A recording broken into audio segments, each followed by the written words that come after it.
sick leave application to the principal, your school name, address, subject, application for sick leave, sir, madam.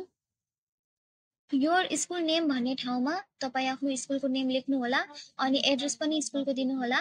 सरलाई निवेदन दिनुहुन्छ भने sir अनि म्याडमलाई दिनुहुन्छ भने म्याडम चाहिँ लेख्नु होला है।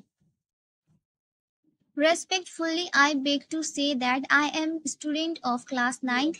I am ill, therefore I will be unable to attend the regular class.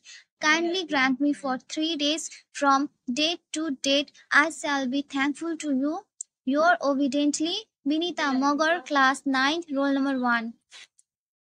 Date to date लेखेको ठाउँमा चाहिँ तपाईँ कति दिनदेखि कति दिनसम्मको लागि छुट्टी लिनुहुन्छ त्यो डेट लेख्नु होला।